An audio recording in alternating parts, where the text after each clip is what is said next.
Hello there, this is Critical from Critical Media, just taking a look at the 2023 hardcover release of the new Champion of Shazam.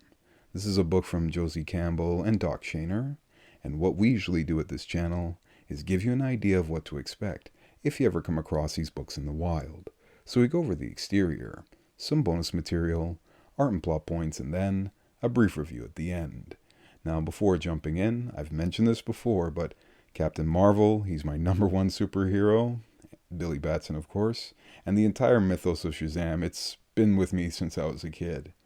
And what this book represents is a return to form. You know, like it's the oasis in the desert that started in, the New 52 with the Curse of Shazam story, when the character was called Shazam. Now this book, it's kind of like the return where, Billy's now called the captain again. He's no longer called Shazam. Thank God. But that's just a whole other thing. Let's go into the nature of this channel here. And now in terms of the exterior, a very prominent design here from Doc Shaner from the first issue. Love how Doc Shaner does harken to the traditional Captain Marvel designs with the squinty eyes. That's basically the way they were basically up until even Power Shazam. But anywho, at least on the spine, your traditional fare.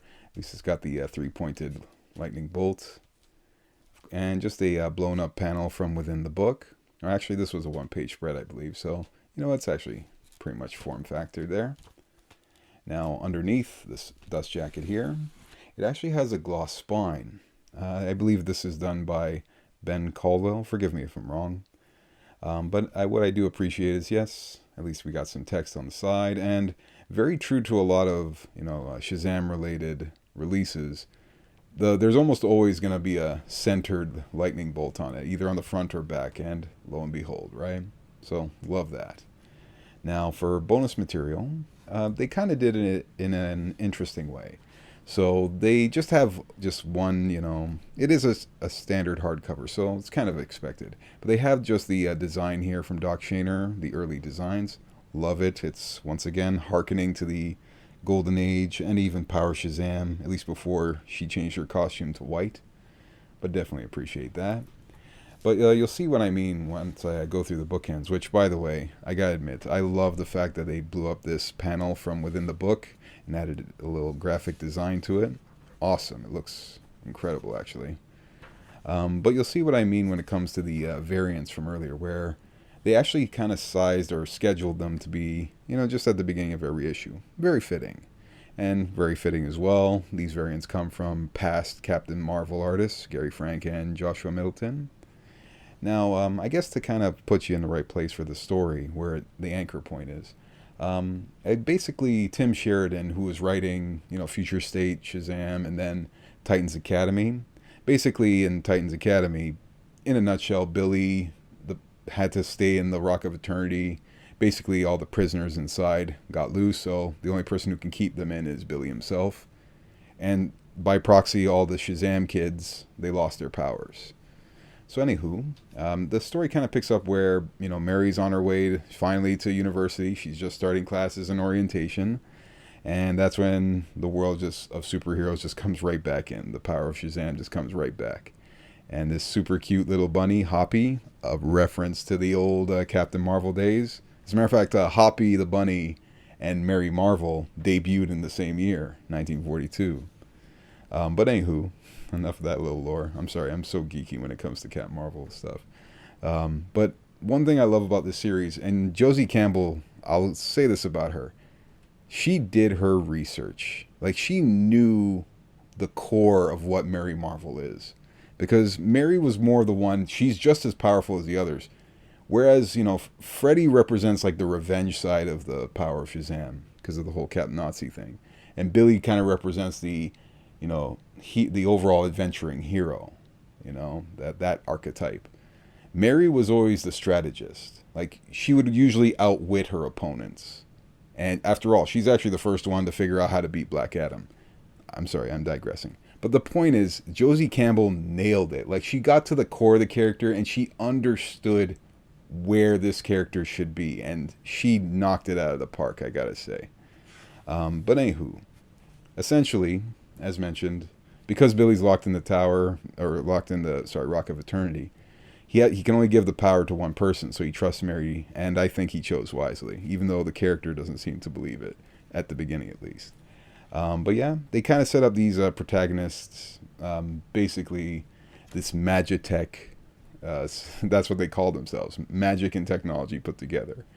But I like the whole red herring idea toward the big villain at the end, the big reveal, a nice reference to Captain Marvel lore. But yeah, I just love the striking art also by Doc Shaner. Like, this was definitely like a very well winning combination of creators here. But anywho, it kind of goes, the story ultimately, it boils down to she goes to college, then something happens to her parents that forces her to come back home. And I just love the referencing in this book to, like, yeah, so much Captain Marvel lore. Like when she has to go to a new school, and the school is FCC, Fawcett Community College. And there's a whiz radio at this place and everything. I absolutely love all the referencing. Even this enemy kind of harkens to the, Herkimer and whatnot. But, that's maybe me reaching. But, yeah, just overall, it's so well designed and so well paced. Like, you can follow the action very perfectly. It's hearkening to, like, perfect kind of enemies that would be threats to a Captain Marvel, Superman type level of threat. Even this character is a reference to Chain Lightning, another Captain Marvel longtime enemy. Actually, Mary's enemy. But yeah, just so damn well done.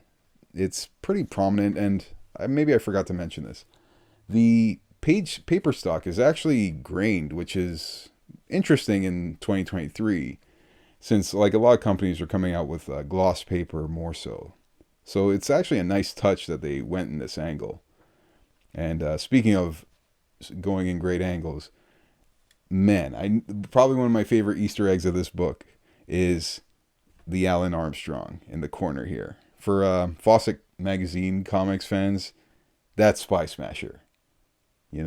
Basically Captain America before Captain America. The man who had the better Batmobile. Heck, Batman didn't even have a Batmobile on the level of Spy Smasher back in the 40s. But yeah, just so damn good. Yeah, just even all the, I love the referencing in the background too. It's just so damn perfect. A nice little touch here. Another hearkening to the Golden Age poster of Mary Marvel back in the day. Great job there, Jen Bartel. But anywho, I keep like waxing on lyrical about this book, but it's just so damn good. Like, it hits every point of a Captain Marvel story. It's supposed to be lighthearted. It's supposed to be funny. It's supposed to have action. And it's supposed to be true to the characters. Josie Campbell absolutely nailed it. I put her in the same category as Chip Zdarsky or Donny Cates. Just like how they do the research and hearken to actual, lore of the character and bring them back to the story. Same thing applies here. I absolutely loved it. Oh yeah, and this awesome character here, Babel.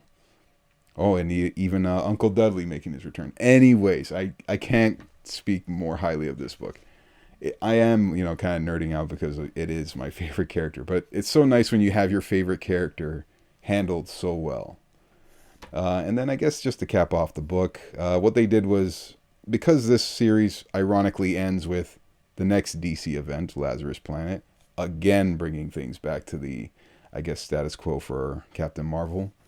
Yes, it kind of brings Christopher Priest's Black Adam, Malik Adam here, into the forefront. I gotta say, I ended up liking his character by the end of that series, because, I don't know, you tend to respect what he's up to. Like, he just cares about being a doctor more than being a superhero. He considers being a doctor more important than being a superhero. I do respect that. You gotta give him credit where credit's due. And he's still a superhero in his own way, so I absolutely love that too. But anywho, yeah, this story here, it's more so just a quick excerpt from that Lazarus Planet issue. After all, that issue, it was made up of smaller stories, so they just included the Shazam related one here. But it's a nice little touch, because it does lead you toward what Mark Waid and, of course, what Dan Moore are doing right now with the character. Once again, bringing him back to the status quo where Billy Batson Instead of being called Shazam, he's now called the Captain. This book, like I said, it is the oasis in the desert for fans that were kind of wondering where was this character going to go. So this was such a nice breath of fresh air. Thank you, Josie Campbell. Thank you, Doc Shaner. Both of y'all knocked it out of the park to me. But hey, it's not about me at this point. Hopefully you guys got your own opinions at the end of the day, and I wouldn't mind hearing them down in the comments down below nonetheless. Y'all folks take care and enjoy the rest of your day.